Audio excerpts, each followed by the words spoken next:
राधे राधे, हरे कृष्णा। ओम श्री पितृ देवताभ्यो नमः। आप सभी पर पितृगणों का आशीर्वाद सदैव बना रहे। आज मौनी अमावस्या है और आप सभी को मौनी अमावस्या की भी बहुत बहुत शुभकामनाएं।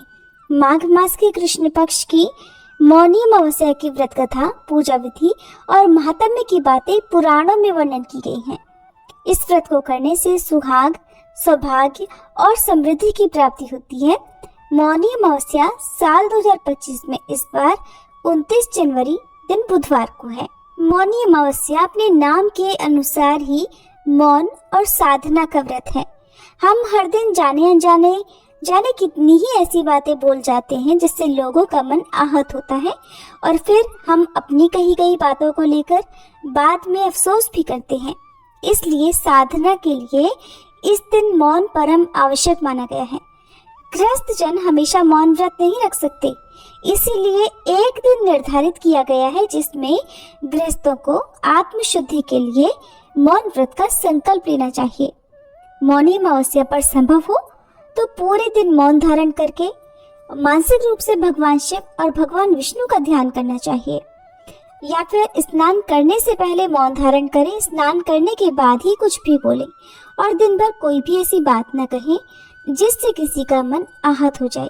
मौनी अमावस्या माघ कृष्ण चतुर्दशी के ठीक अगले दिन आती है और माघ कृष्ण चतुर्दशी को भगवान शिव का विवाह माता पार्वती जी से तय हुआ था और अगले दिन मुनियों और देवी देवताओं ने भगवान शिव की साधना के लिए उनकी उपासना की थी। भगवान विष्णु ने देवी पार्वती जी के भाई बनकर उनके विवाह संबंधी कार्यक्रम में भाग लेना स्वीकार किया था। और इन सब से अलग मौनी अमावस्या की कथा ये भी है कि सागर मंथन के समय जब असुर अमृत कलश लेकर भाग रहे थे, तब इसी दिन अमृत की बूंदें छलककर प्रयाग सहित कई स्थानों पर गिरी थी। इसलिए मौनी अमावस्या पर प्रयाग सहित अन्य तीर्थों में स्नान करके दान पुण्य करने से कई गुना लाभ मिलता है। लाभ तो इस दिन व्रत करने और कथा श्रवण से भी बहुत अधिक मिलता है। इन सब के अलावा अमावस्या का दिन पितर देवताओं को समर्पित माना जाता है और यदि इस दिन अमावस्या की कथा के साथ साथ भगवत गीता के 7वें अध्याय को पढ़कर या सुनकर उसका पुण्य अपने पितरों को समर्पित किया जाए तो न केवल पितृजन तृप्त हो जाते हैं बल्कि परिवारजनों को भरपूर आशीर्वाद देते हैं, जिस कारण परिवार में सुख शांति बनी रहती है, पितृदोष भी दूर हो जाता है। तो आज आपको सुनाते हैं मौनी अमावस्या के दिन सुनी जाने वाली कुछ कथाएं और साथ ही आप सुनेंगे भगवत गीता के 7वें अध्याय का हिंदी अनुवाद भी। कथा के अनुसार प्राचीन काल में एक ब्राह्मण परिवार कांचीपुरी में रहता था। पति पत्नी दोनों ही धर्मात्मा थे और धर्म पूर्वक अपनी गृहस्थी चलाते थे। इनका नाम देव स्वामी था और उनकी पत्नी का नाम था धनवती। इनके 7 पुत्र और एकमात्र पुत्री थी जिसका नाम गुणवती था। जब गुणवती विवाह योग्य हुई तो देव स्वामी से धनवती ने कहा कि पुत्री के विवाह के लिए अब हमें वर देखना चाहिए। तब ब्राह्मण ने अपने छोटे पुत्र को बहन गुणवती की कुंडली दी और कहा कि ज्योतिषी से इनकी कुंडली दिखवा लाओ जिससे गुणवती के विवाह की बात आगे चले। ज्योतिषी को कन्या की कुंडली दिखाई। उसने बताया कि विवाह होते ही यह कन्या विधवा हो जाएगी। ज्योतिषी की यह बात जब ब्राह्मण परिवार को पता चली तो वह बहुत दुखी हो गया और इसका उपाय पूछा। तब ज्योतिषी महाराज ने बताया कि हे ब्राह्मण, सिंघल द्वीप में एक पतिव्रता महिला रहती है जिसका नाम सोना धोबिन है। अगर कन्या के विवाह से पहले सोना आपके घर आकर पूजन करे और अपना आशीर्वाद दे तो ये दोष दूर हो जाएगा। ब्राह्मण ने अपनी पुत्री गुणवती को अपने सबसे छोटे पुत्र के साथ सिंघल द्वीप भेज दिया। दोनों भाई बहन सागर किनारे पहुंचकर उसे पार करने के बारे में विचार करने लगे। जब समुद्र को पार करने का कोई रास्ता नहीं मिला तो दोनों भूखे प्यासे एक पीपल के वृक्ष के नीचे आराम करने लगे। उस पेड़ पर घोंसले में एक गिद्ध का परिवार रहता था। उस समय घोंसले में सिर्फ गिद्ध के बच्चे थे। वे सुबह से भाई बहन की बातों और क्रियाकलापों को देख रहे थे। शाम के समय जब गिद्ध की माता बच्चों के लिए भोजन लेकर घोंसले में आई तो बच्चों ने पेड़ के नीचे लेटे भाई बहन की कहानी अपनी माँ को बताई। तब उन बच्चों की माता गिद्ध को उन दोनों भाई बहनों पर दया आई और बच्चों के कहने से उसने कहा कि तुम लोग अब चिंता मत करो, मैं इन्हें सागर पार करवा दूंगी। बच्चे अपनी माँ की बातों को सुनकर बहुत खुश हुए और खुशी खुशी भोजन ग्रहण किया। इधर गिद्ध की माता बच्चों को भोजन करवाकर दोनों भाई बहनों के पास आई और बोली कि मैंने आपकी समस्याओं को जान लिया है, आप चिंता मत कीजिए, आपकी समस्या का निदान मैं कर सकती हूँ और मैं आपको सोना धोबिन के पास पहुँचा दूंगी। गिद्ध की बातों को सुनकर दोनों भाई बहनों का मन प्रसन्न हो गया और उन्होंने वन में मौजूद कंदमूल को खाकर रात बिताई। सुबह होते ही मादा गिद्ध ने दोनों भाई बहनों को समुद्र पार करवा दिया और सिंघल द्वीप में सोना धोबिन के घर के पास पहुंचा दिया। अब गुणवती सोना धोबिन के घर के पास छुपकर रहने लगी। हर दिन सुबह होने से पहले गुणवती सोमा का घर लीप दिया करती। एक दिन सोना धोबिन ने अपनी बहुओं से पूछा कि प्रतिदिन सुबह हमारा घर कौन लीपता है। तब बहुओं ने प्रशंसा के लालच से कहा कि हमारे अलावा ये काम और भला कौन करेगा। लेकिन सोना को बहुओं की बातों पर विश्वास नहीं हुआ और ये जानने के लिए वह पूरी रात जागती रही कि कौन है जो हर दिन सूर्योदय से पहले घर लीप जाता है। सोना ने देखा कि एक कन्या उसके आंगन में आई और आंगन लीपने लगी। सोना गुणवती के पास आई और उससे पूछने लगी कि तुम कौन हो और क्यों हर सुबह मेरे आंगन को लीप कर चली जाती हो। गुणवती ने तब अपना सारा हाल सोना धोबन से कह डाला। गुणवती की बातों को सुनकर सोमा ने कहा कि तुम्हारे सुहाग के लिए मैं तुम्हारे साथ चलूंगी।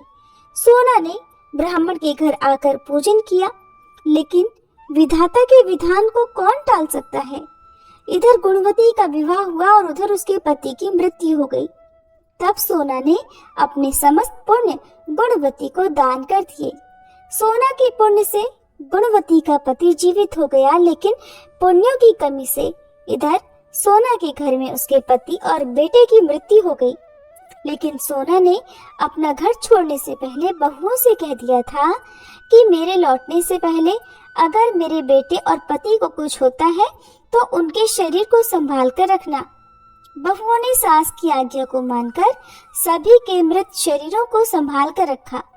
उधर सोना धोबन ने सिंघल द्वीप वापस लौटते हुए रास्ते में पीपल के वृक्ष की छाया में भगवान विष्णु की पूजा करके 108 बार पीपल की परिक्रमा की। इसके पुण्य के प्रभाव से सोना धोबन के घर लौटते ही उसके पति और बेटा फिर से पुनर्जीवित हो गए। इसलिए मौनी अमावस्या का व्रत करने वाले सभी भक्तों को इस कथा को सुनकर पीपल की 108 बार परिक्रमा करनी चाहिए और भगवान विष्णु सहित भगवान शिव का पूजन भी अवश्य करना चाहिए। ये थी मौनी अमावस्या के दिन सुनी जाने वाली कथा। अब आप सुनिए पितृ देवताओं की कथा। पुराने समय की बात है, एक छोटे से गांव में एक श्रद्धालु व्यक्ति हरिहर अपनी पत्नी सुमति और 2 बच्चों के साथ रहता था। हरिहर निर्धन था, परंतु इसके हृदय में भक्ति और अपने पितरों के प्रति अटूट श्रद्धा थी। वह हर वर्ष श्राद्ध पक्ष में अपने पितरों की तृप्ति के लिए विधि पूर्वक तर्पण और हवन करता, लेकिन उसके जीवन में अभाव था। न पर्याप्त धन था, न परिवार में कोई सुख शांति। एक रात हरिहर को स्वप्न आया। उसने देखा कि उसके पितर एक उज्जवल प्रकाश के रूप में उसके सामने प्रकट हुए। उनमें से सबसे बड़े पितामह ने कहा, हरिहर, तुम्हारी भक्ति हमें प्रसन्न करती है, परंतु तुम्हारी श्रद्धा अधूरी है। जब तक तुम पूरे विधि विधान से पितृकर्म नहीं करोगे, तुम्हारी कठिनाइयां समाप्त नहीं होंगी। हरिहर ने हाथ जोड़कर पूछा, हे पितृदेव, कृपया मुझे सही मार्ग दिखलाएं। मैं आपके आशीर्वाद से अपने परिवार का कल्याण चाहता हूँ। तब पितामह ने कहा, तुम्हें गया जी की यात्रा करनी होगी और वहाँ पिंडदान करना होगा, वही तुम्हारी साधना पूर्ण होगी। इसके अलावा हर अमावस्या के दिन अपने घर के मुख्य द्वार पर दक्षिण दिशा की तरफ मुंह करके हमारा स्मरण करके तुम्हें दीप जलाना होगा। ऐसा कहकर पितर अंतर्ध्यान हो गए। अगली सुबह हरिहर ने अपने सपने के बारे में अपनी पत्नी सुमति को बताया। निर्धनता होने के बावजूद भी दोनों ने गयाजी जाने का निश्चय किया। रास्ता लंबा और कठिन था, खाने के लिए भोजन नहीं था, ठहरने का कोई ठिकाना नहीं। एक दिन यात्रा के दौरान उन्हें एक वृद्ध साधु मिले। साधु ने हरिहर से पूछा, वत्स, इस कठिन यात्रा पर क्यों निकले हो? तब हरिहर ने उन्हें अपना स्वप्न बताया। साधु ने मुस्कुराकर कहा, तुम्हारी श्रद्धा महान है, भगवान और पितर तुम्हारे साथ हैं। ये लो, ये चमत्कारी ताम्र पात्र है। इसे गयाजी में पिंडदान के समय पवित्र जल से भरकर पितरों को अर्पित करना। इससे तुम्हारे सभी पितर प्रसन्न होंगे और तुम्हारे कष्ट भी समाप्त हो जाएंगे। तब गयाजी पहुंचकर हरिहर ने विधि पूर्वक पिंडदान किया। जैसे ही उसने ताम्रपात्र से जल अर्पित किया, एक दिव्य प्रकाश प्रकट हुआ। पितृ देवता फिर से प्रकट हुए और उन्होंने कहा, हरिहर, तुम्हारी श्रद्धा ने हमें तृप्त कर दिया है। अब तुम्हारे जीवन से दरिद्रता, रोग और अशांति दूर हो जाएगी। तुम्हारा परिवार समृद्ध होगा और तुम्हारे वंशज भी हमेशा सुखी रहेंगे। पितरों ने आशीर्वाद दिया और अंतर्ध्यान हो गए। हरिहर जब गांव लौटा तो उसके जीवन में बदलाव आ चुका था। अब उसे खेती में नुकसान नहीं होता, बल्कि उसके खेतों में अब फसलें लहलाने लगी थी। व्यापार में लाभ होने लगा था और उसके परिवार में सुख शांति छा गई थी।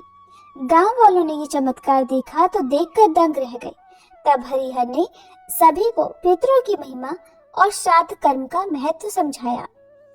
इस कहानी से शिक्षा मिलती है कि पितरों की सेवा और तर्पण से जीवन के सभी संकट समाप्त हो सकते हैं। पितृ पक्ष का हर कर्म केवल एक परंपरा नहीं, बल्कि हमारे पूर्वजों के प्रति कृतज्ञता प्रकट करने का एक पवित्र साधन है। ये थी पितरों की कथा। अब सुनिए श्रीमद् भागवत गीता के 7वें अध्याय के सभी श्लोकों का हिंदी अनुवाद। भगवान श्री कृष्ण अर्जुन से कहने लगे, हे पार्थ, अनन्य प्रेम से मुझ में आसक्त चित्त और अनन्य भाव से मेरे परायण होकर योग में लगा हुआ, तो जिस प्रकार से संपूर्ण विभूति, बल, ऐश्वर्य आदि गुणों से युक्त सबके आत्मरूप मुझको संशय रहित जानेगा, उसको सुन। मैं तेरे लिए इस विज्ञान सहित तत्व ज्ञान को संपूर्णतया कहूँगा, जिसको जानकर संसार में फिर और कुछ भी जानने योग्य शेष नहीं रह जाता। हजारों मनुष्यों में से कोई एक मेरी प्राप्ति के लिए यत्न करता है, और उन यत्न करने वाले योगियों में भी कोई एक मेरे परायण होकर मुझको तत्व से अर्थात यथार्थ रूप से जानता है।